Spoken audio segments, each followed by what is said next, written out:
Students, पीछे की class में हमने सेमीकंडक्टर को डिफाइन किया था। हमने सेमीकंडक्टर की डेफिनेशन पढ़ी थी। अब हम क्या पढ़ रहे हैं, सेमीकंडक्टर के प्रकार कि सेमीकंडक्टर कितने प्रकार का होता है। सेमीकंडक्टर के 2 टाइप्स होते हैं। एक तो होता है इंट्रिंसिक सेमीकंडक्टर, नेज अर्धचालक, और दूसरा जो इसका प्रकार होता है वो होता है एक्सट्रिंसिक सेमीकंडक्टर, जिसको बोलते हैं अपद्रव्यी अर्धचालक। ये जो एक्सट्रिंसिक सेमीकंडक्टर होता है ये भी 2 टाइप का होता है, एक तो एन टाइप का और एक पी टाइप का। लेकिन आज का जो लेसन है जिसमें हम बात करेंगे इंट्रिंसिक सेमीकंडक्टर यानी कि नेज अर्धचालक की। आज हम नेज अर्धचालक के बारे में पढ़ेंगे। स्टूडेंट्स, आज का जो हमारा टॉपिक है वो है इंट्रिंसिक सेमीकंडक्टर, नेज अर्धचालक। ये कौन से अर्धचालक होते हैं? ये वे अर्धचालक होते हैं जिनके अंदर सारे एटम समान होते हैं। मतलब अगर आपके पास जर्मेनियम का क्रिस्टल है तो उसके अंदर सारे एटम ही जर्मेनियम के होंगे। ये भी जर्मेनियम है, ये जर्मेनियम है, ये जर्मेनियम है। जितने भी एटम होंगे सारे जर्मेनियम के होंगे। कोई भी इम्प्योरिटी नहीं होगी। मतलब इनमें इम्प्योरिटी नहीं होने का मतलब यही है कि इसके अंदर कोई दूसरे प्रकार का एटम नहीं पाया जाएगा। इसको हम बोलते हैं इंट्रिंसिक सेमीकंडक्टर। तो हमने क्या देखा, इंट्रिंसिक सेमीकंडक्टर के अंदर सारे एटम समान होते हैं, कोई दूसरे प्रकार का एटम नहीं पाया जाता है। लेकिन इस प्रकार के सेमीकंडक्टर का जिसके अंदर कोई भी इम्प्योरिटी नहीं हो, मतलब सारे जर्मेनियम के ही एटम हो, पाया जाना संभव नहीं है। व्यवहार में ऐसे किसी क्रिस्टल का पाया जाना संभव नहीं है। इसलिए यदि अशुद्धि परमाणु जो है, जो इम्प्योरिटी एटम है वो, और जो आपके क्रिस्टल के एटम है वो, उन दोनों का अनुपात यदि एक तो आपका क्या है इम्प्योरिटी एटम, और ये 10 की पावर 8 के रूप में क्या है, ये आपके सेमीकंडक्टर के जो एटम है वो है, इस अनुपात से कम हो तो इसको नेज अर्धचालक माना जा सकता है। अब हम आगे बात करते हैं इंट्रिंसिक सेमीकंडक्टर की। पहले पॉइंट की बात करते हैं। हमें पता है परम शून्य ताप एट एब्सोल्यूट जीरो टेम्परेचर पे क्या होता है, वैलेंस बैंड तो कम्प्लीटली फिल्ड होता है, ठीक है, और इसका कंडक्शन बैंड जो होता है वो कम्प्लीटली खाली होता है, कोई इलेक्ट्रॉन नहीं होता है। क्यों? क्योंकि हम देखते हैं जर्मेनियम का जो क्रिस्टल होता है उसके अंदर एटम आपस में कौन सा बॉन्ड बना लेते हैं, कोवलेंट बॉन्ड। और कोवलेंट बॉन्ड बना करके क्या करते हैं, अपने बाहर वाले एनर्जी लेवल कंप्लीट कर लेते हैं। तो क्या होगा, बाहर वाला एनर्जी लेवल जो आपका वैलेंस एनर्जी लेवल है जिसमें वैलेंस बैंड बनते हैं वो कम्प्लीटली फिल्ड हो गया। और यहाँ पर कोई फ्री इलेक्ट्रॉन नहीं है। फ्री इलेक्ट्रॉन नहीं होने से क्या होगा, इसके अंदर इलेक्ट्रिक फील्ड लगाने पर करंट फ्लो नहीं होगी, ठीक है। हम यहाँ बात करते हैं, देखिए जब 0 बराबर 0 केल्विन एब्सोल्यूट जीरो टेम्परेचर पे क्या होगा, तो आपका बैलेंस बैंड है ये वाला, ये तो कम्प्लीटली फिल्ड होगा इलेक्ट्रॉन से, क्योंकि कोवलेंट बॉन्ड के थ्रू क्या हुआ था, उसने बाहर वाले एनर्जी लेवल कंप्लीट कर लिए थे। और इसके अंदर कोई फ्री इलेक्ट्रॉन नहीं है, मतलब कंडक्शन बैंड के अंदर कोई इलेक्ट्रॉन नहीं है, और कंडक्शन बैंड क्या होगा, कम्प्लीटली एम्प्टी होगा। नाउ हम आगे बात करते हैं। जब इसका टेम्परेचर इंक्रीज किया जाता है, ठीक है, एट रूम टेम्परेचर और इंक्रीजिंग टेम्परेचर, क्या अब टेम्परेचर आपका परम शून्य ताप नहीं है। जब आप टेम्परेचर इंक्रीज करोगे तो क्या होगा, जो आपके इलेक्ट्रॉन है वो कोवलेंट बैंड को तोड़ करके यहाँ से निकल जाएंगे, कंडक्शन बैंड में चले जाएंगे, और क्या होगा, यहाँ पर क्या छोड़ के जाएंगे, होल। तो उससे क्या होगा, इसके अंदर कंडक्शन बैंड के अंदर तो आपके पास क्या होंगे, इलेक्ट्रॉन, और वैलेंस बैंड के अंदर आपके पास होंगे होल। इसके अंदर फिगर में देखिए, जब हम इसका टेम्परेचर इंक्रीज करते हैं जर्मेनियम का, तो मान लीजिए यहाँ से कोई इलेक्ट्रॉन था वो एनर्जी गेन करके कहाँ चला गया, ये कोवलेंट बॉन्ड को तोड़ करके क्रिस्टल में यहाँ चला गया, ठीक है, फ्रीली मूव कर सकता है ये। और अब जहाँ से वो निकला है वहाँ पर क्या छोड़ के जाएगा, एक एम्प्टी स्पेस छोड़ के जाएगा। उस एम्प्टी स्पेस को हम बोलते हैं होल। तो इलेक्ट्रॉन जहाँ से एस्केप होगा वहाँ पर क्या छोड़ के जाएगा, होल। ऐसे ही अगर दूसरे किसी कोवलेंट बॉन्ड में से कोई इलेक्ट्रॉन यहाँ से अगर निकल के जाएगा, तो अगर ये यहाँ तो क्रिस्टल में फ्रीली मूव करने के लिए चला गया, पीछे क्या छोड़ के जाएगा, होल। तो इसका मतलब क्या होगा, जो इंट्रिंसिक सेमीकंडक्टर है, जो आपका नेज अर्धचालक है, उसके अंदर जितने इलेक्ट्रॉन किसके अंदर जाएंगे, कंडक्शन बैंड के अंदर जाएंगे फ्रीली मूव होने के लिए, उतने ही वो पीछे क्या छोड़ के जाएंगे, उतने ही पीछे वो होल छोड़ के जाएंगे, ठीक है। आप जब जैसे ही टेम्परेचर इंक्रीज करते हो तो क्या होता है, ये जो आपके वैलेंस बैंड के अंदर जो इलेक्ट्रॉन है वो यहाँ पर से एनर्जी गेन करके कहाँ चला गया, किसके अंदर, कंडक्शन बैंड के अंदर। कंडक्शन बैंड के अंदर गया है, पीछे क्या छोड़ के गया है? होल। जितने इलेक्ट्रॉन किसके अंदर है? कंडक्शन बैंड में है, उतने ही होल किसके अंदर है? वैलेंस बैंड के अंदर है।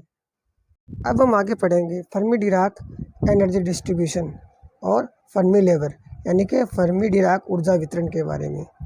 हम लोग जानते हैं क्या, जो आपके इलेक्ट्रॉन्स होते हैं किसके अंदर? सॉलिड्स के अंदर जो इलेक्ट्रॉन होते हैं वो पाउली एक्सक्लूजन प्रिंसिपल को फॉलो करते हैं।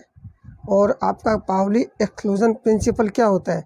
पाउली एक्सक्लूजन प्रिंसिपल क्या कहता है कि किसी भी एटम के किन्हीं भी दो इलेक्ट्रॉनों की चारों क्वांटम संख्याएं समान नहीं हो सकती, और एटम की जो ऑर्बिट होती है, प्रत्येक ऑर्बिट में मैक्सिमम 2 ही इलेक्ट्रॉन हो सकते हैं और दोनों की स्पिन अपोजिट होनी चाहिए।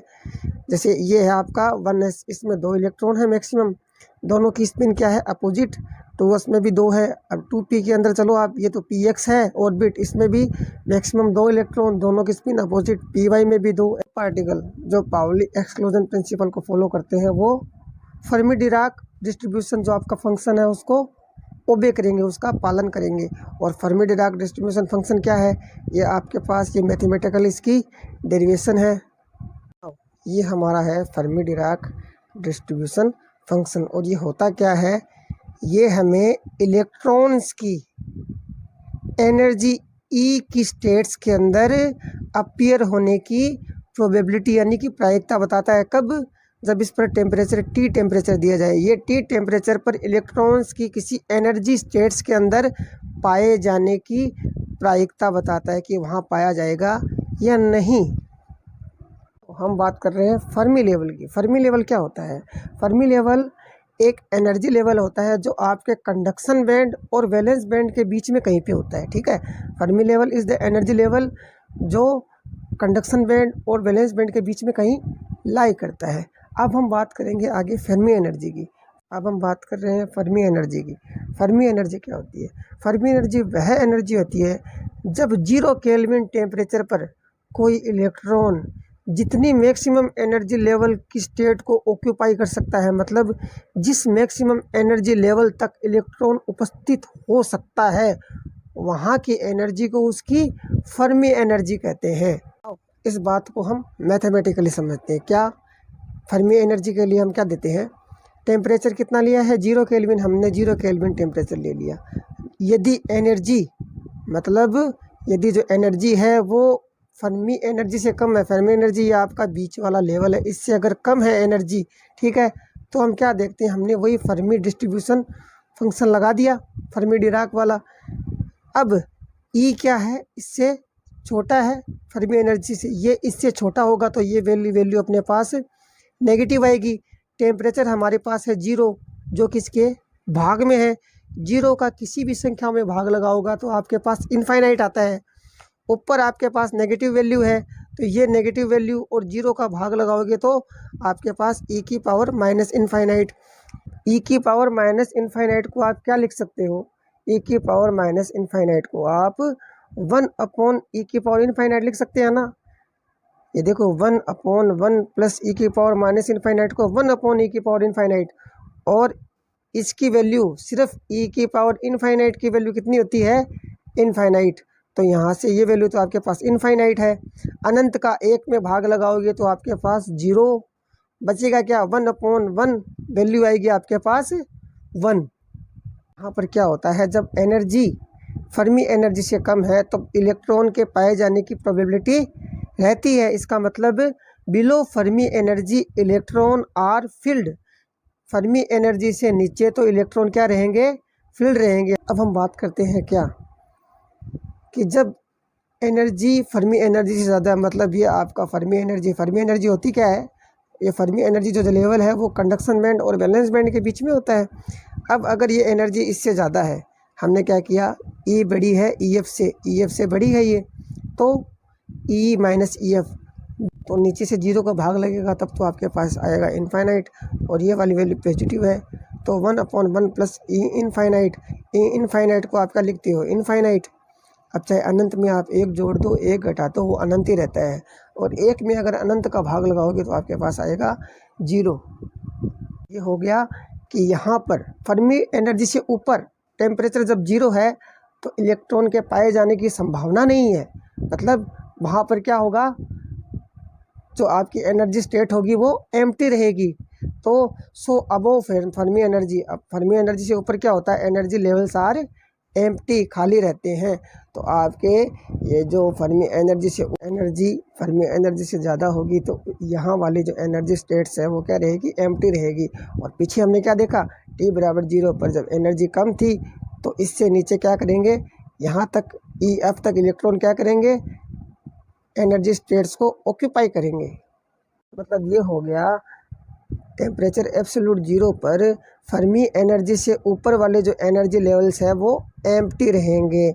वहाँ पर इलेक्ट्रॉन एनर्जी स्टेट्स को ऑक्यूपाई नहीं कर पाएगा, वहाँ पर इलेक्ट्रॉन नहीं पाया जाएगा।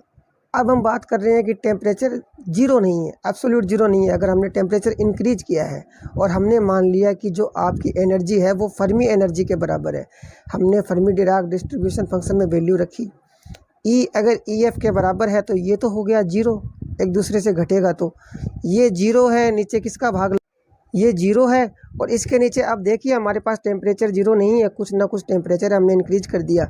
0 में किसी भी संख्या का आप भाग लगाओगे तो आपके पास 0 आएगा। तो यहाँ पर अपने पास एक्सपोनेंशियल की पावर कितनी आएगी, 0। E की पावर 0 की वैल्यू कितनी होती है, 1। तो 1 + 1 हो गया कितना, 2, तो बराबर 1/। इसलिए फर्मी एनर्जी लेवल की डेफिनेशन कब, जब टेम्परेचर इंक्रीज किया गया है तब फर्मी एनर्जी लेवल क्या होगा, जहाँ पर ऑक्यूपेशन प्रोबेबिलिटी कितनी होगी, हाफ होगी, आधी होगी। क्योंकि यहाँ पर ऑक्यूपेशन प्रोबेबिलिटी हाफ है, इसका मतलब क्या हो गया, अबो फर्मी लेवल, फर्मी लेवल के ऊपर जो है इलेक्ट्रॉन के पाए जाने की संभावना, पॉसिबिलिटी ऑफ इलेक्ट्रॉन क्या हो जाएगी, बढ़ जाएगी। तो क्या होगा, टेम्परेचर इंक्रीज करने पर इलेक्ट्रॉन की फर्मी लेवल से ऊपर पाए जाने की पॉसिबिलिटी क्या होगी, ग्रेटर होगी, ज़्यादा होगी। और इक्वली क्या होगी, उसके नीचे फर्मी लेवल से जो नीचे है, जो आपके होल्स है उनके पाए जाने की पॉसिबिलिटी होगी।